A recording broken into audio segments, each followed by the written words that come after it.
Kale mwena abali ku mukuto gwa Destiny Hope tubagala nnyo abali ku Destiny Hope 2 Dish Testimony TVs zonna abali kubanga ate mutugobera Dreams and Visions naye beerayo okusaidia okubanga ate ekuvunulira ebirooto mu ngeri ezifaanaganako bwezityo. Mukama tukwebaza kubanga otukumye ne bukyanga tukyali balamu. Tukwebaza olwabulisa kino omwalaba era awuliriza vidiyo eno tonyeka mu ndagaano y'omusaayi gwo mu Kristo Yesu Mwana wa Katonda omulamu tusabidde.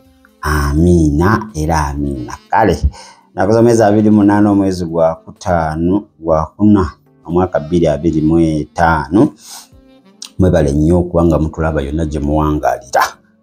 Nakolwa leero nina akatambi kono va mu busibe nze namuwadde erinnya bamuyita Jangu mu busibe. Akatambi kano kalaga nti ye Yesu. In fact kati alinga yeeyisanga Yesu kubanga obutambi bwonna obuze bw'ozoolaba abadde avoola Kristo ng'amuyita ow'obukanzu oyo gwe mulindirira tagenda komawo ow'obugatto kamuyita buli kimu kyonna nga waayagala akuba Katonda affe wa kisa naye nze nga yali Katonda aliyakitingira waabo singa simanyi nakumanya naye bambi abaagala akimanyi bye bakola si birungi waliwo abakozesa. So Katonda affe wa kisa bawaayo obudde nga naawe wakuwadde nange wampadde batutereeze ebyo bitanaba kubanga ate bitereera mu bulamu bwaffe.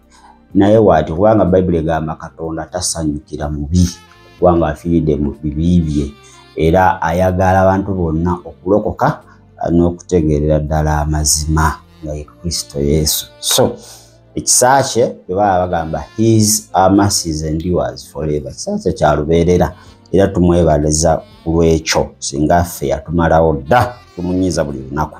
Kakati akatambi kenyaga okulaga Jangu mu busibe sebo yalinga naye bamwaliridde. Ojjukira Yesu era yayingira Yerusalemu baayala ensansa buli side abantu ne bayimirira ne baala engoye ne baala ensansa.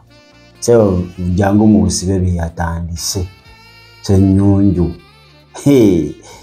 yakoze kisaavisi kye wali ku Sabuli abantu n'abasimbya layini bano ne bayimirira eno bano ne bayimirira eno tebo ne baalirira nga Yesu bwe baamukola yokka gwavuma kubanga ebyo byonna byakola yabikopye mu byawandiikibwa babikola ku Yesu.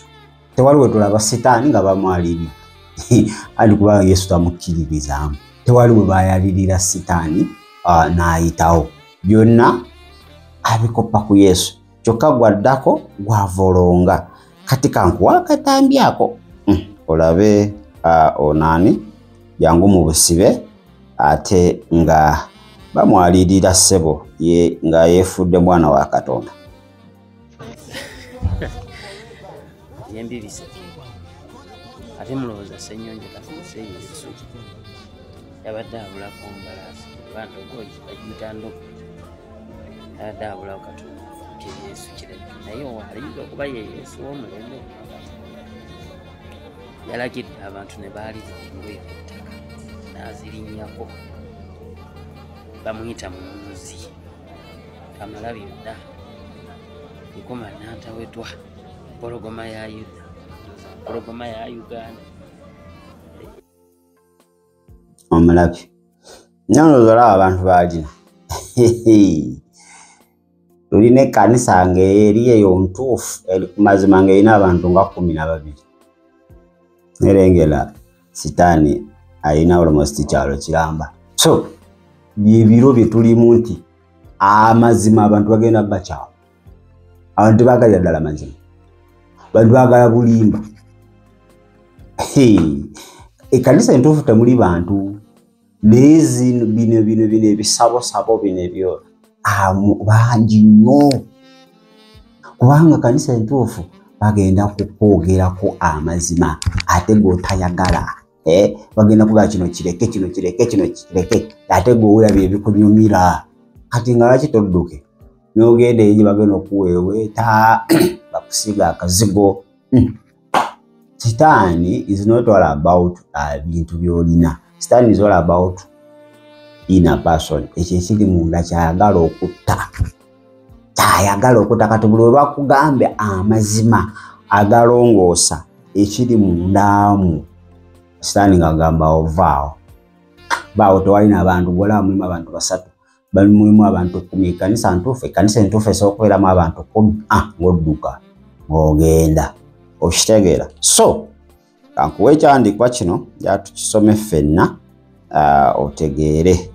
Matayo 24:11 paka ateeko 13 agamba wati, and many false prophets will appear and deceive many people because of the increase of wickedness. The love of most will grow cold, but the one who stands firm to the end will be saved. Ati abalya school fees nganzi waddanga mu mapeera ambavuunulire.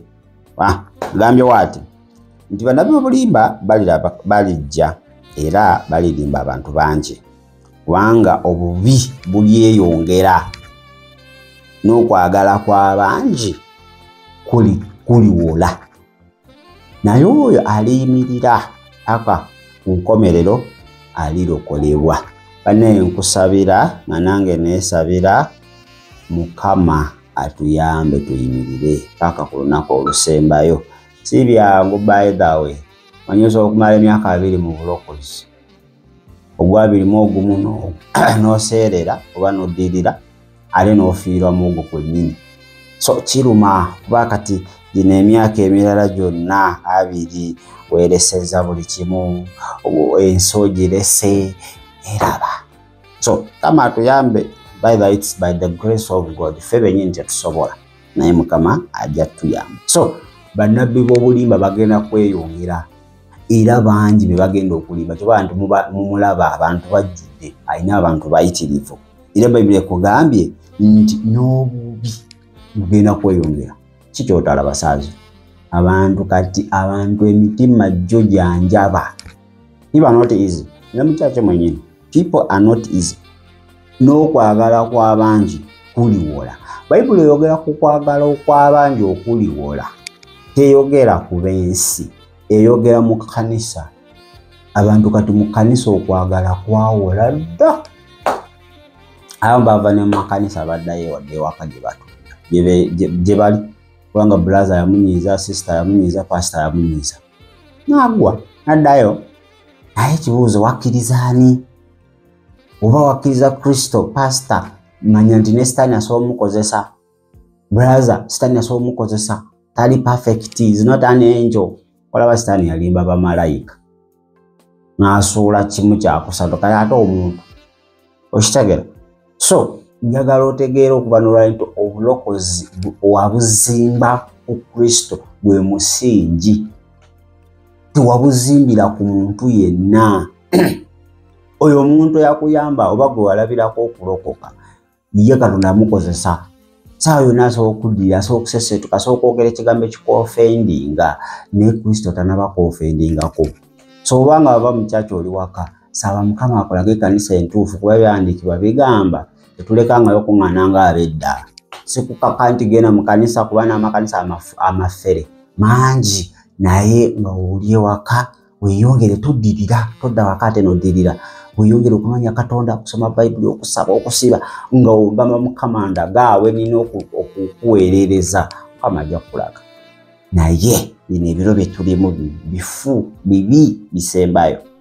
Kati omulaba oyo abantu alina bangi era ekkanisa eri awo ku kibira emabega yonna gubira gwereere, gubira gwereere bayitirivu amukiririzaamu.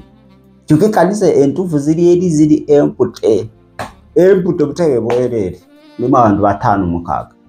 Kakati bino ebiro birabye kyokka bonna yabasirwalizaawo.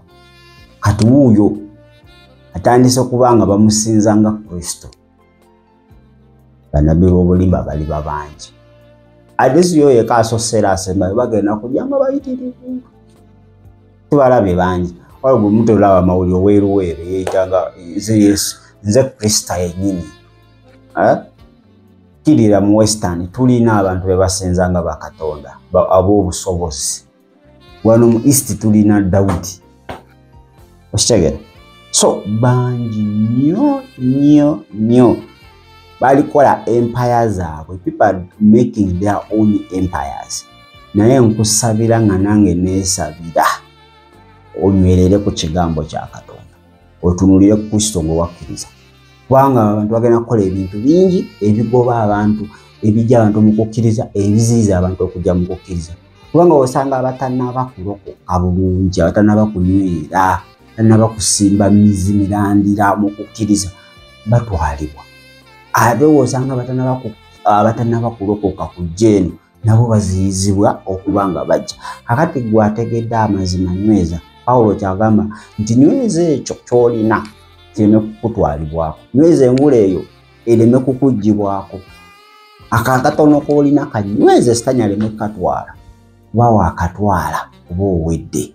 Ate nga we tusabira bannaffe abatannaba kukkiriza, sitani ebyo byonna byakola, oyo byakola kutambula bamwaliridde nga Yesu, byonna byakoziba abantu maaso baleme kujja mu bulokozi. N'abaana abazze babeere n'okubuusabuusa nti ebintu bibalemu si bituufu. So twesabire, tumala okwesabira ne tunywera, tunyweze ne baganda baffe nabo Mukama asobole okuba nga ate abayamba. Mukama tukwebaza kubanga oli mulungi, ekitiibwa kikyo, yamba Mukama. Biseera bitulimu bizibu nnyo, mulabe ye right left center kiro misala asobola ayiiya obukodyo bwonna bwasobola okuba nga ataleeta okuba nga avoola omwana wa Katonda omulamu. Mukama yambe maaso gaffe gabikulirwe, maaso gaffe gamulisibwe, tusobole okuba nga ate tulabe ekkubo eggolokofu. Kristo Yesu omwana wa Katonda omulamu tusabidde, amina. Baagala nnyo kapumulemu katono, amoyo agaliwo osennyonjo ye mukwate, eva mu jangu mu busibe